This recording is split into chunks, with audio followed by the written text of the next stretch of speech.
Hey, so it's Dr. Walking Dead here with less of a beard, apparently. Just looked back on some of my earlier videos. I was a very woolly man. Anyway, I hadn't done one of these in a while. Thought it would be fun to throw down a little video on a new horror movie. Can add some variety to the whole package that Jay of the Dead has going on. So thought I'd make this for the YouTube channel.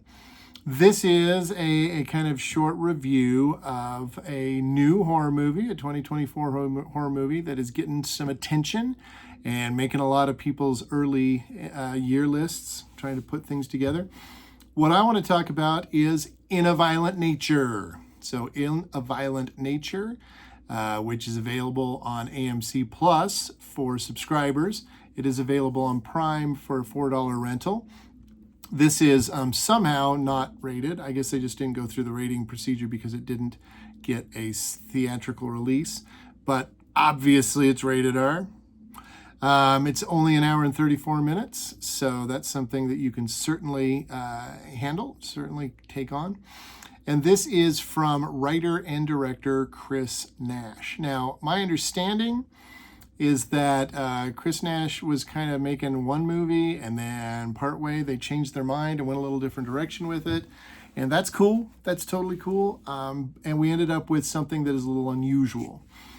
So we're taking a kind of a slasher story idea about a killer, in this case, a decidedly supernatural killer. And we are going to tell a story that is somewhat familiar. Right? So I don't think a film like this would work as well in a less established genre or a genre that doesn't have as many specific protocols. Anyway, I don't want to go into a lot of detail about that. He's a hulking brute of a guy. He wears a mask, so we don't see his face, so it's hard to identify or relate to him. It's this really cool, creepy, old kind of firefighter mask that is pretty effective. And then he has a plethora of really shocking implements. His kind of signature one is two giant hooks connected by a chain, which would have been used in some forest fire fighting. But yeah, like I said, definitely supernatural. This is a guy who's come back from the dead. So he is a revenant. I would not remotely call this dude a zombie because he seems to have his own motivations. If anything, he's operating more in the area of Mummy or the Scandinavian Draugr, where he's kind of like has a purpose. He's come back and he's got a task to fulfill. Well, apparently the majority of his task is just killing people. So he's going after a bunch of teenagers who have transgressed, who have done the wrong thing, done him wrong. And so that's Johnny's mission. So this is Johnny, played by Rye Barrett, who is brutal and interesting. Now, the hook of this film, if you're not aware, is that the idea is it tells this narrative from the killer's point of view. So in a slasher, we don't see the slasher a lot, depending on the movie, obviously. We just see the slasher when it is slashing. So this film, I think, asked the question, so what's the slasher doing when he's not killing people? Well, not to spoil the film, but the answer is walks around. That's right. Johnny spends a good portion of this film walking. And we're not doing a subjective POV like the beginning of Halloween or like a first-person shooter video game. We're just kind of following the dude. It's almost like there's a camera crew that's just kind of ghosting this supernatural killer. That's fine. That didn't bother me because it's not found footage and it's not trying to adhere to a specific aesthetic. So you do get some camera work that's around the scene and not just always over his shoulder or behind him. Anyway, that's interesting. That is an interesting idea to explore. What's the narrative of a slasher film like if the camera and thus the audience stays with the killer instead of everybody else? All right, interesting. The problem is the film stops doing that before the film is over. And so if you've read any of the reviews out there, the last, I don't even remember, 10, 15 minutes takes a pretty big departure from the rules of engagement. I have a little bit of a problem with that because the film says to the audience, here's what the film is going to be. And that's what the film is. And then all of a sudden it's like, just kidding. That's not what the film's going to be. It's going to be something else. I don't think you should do that. It's kind of pulling the rug out. It's kind of a bait and switch. And it does make the ending of the film weird. Now, the ending of the film without Johnny, I found really cool cinematically. I found it haunting in a narrative sense. And so I did like it. I enjoyed that. But it was a different film in a lot of ways. Suddenly we found ourselves in a different movie with a different approach that really kind of gave me personally something of an unsatisfying ending. The kills are brutal, as one would expect.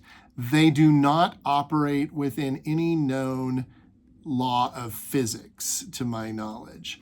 And that is a little bit of a pet peeve that I have with some of these slasher films, that I think the kills can be really cool without violating certain natural laws. Because the thing is, yeah, if you come up to me and like really quickly stab me in the gut with a knife, you're going to stab me in the gut with a knife. But I think if it's a non-bladed weapon and you're like pushing against my back, I will move. I will be pushed forward rather than that implement simply going through my body as if I were made of warm butter. So I'm sorry. I shouldn't be thinking in realist terms when I'm watching a movie like this. It's just some of the moments, some of the kills, it was kind of like, what? I'm specifically talking about the very spectacular kill at the edge of the quarry or the lake. So if you've seen the movie, you know the one they're talking about. I get that they were going for something really shocking and horrific that we've never seen on screen before, but I couldn't really get into it because I was thinking that wouldn't work. That just wouldn't work. And this is a trope we get in a lot of films that does bother me a little bit because it pulls me out of the movie.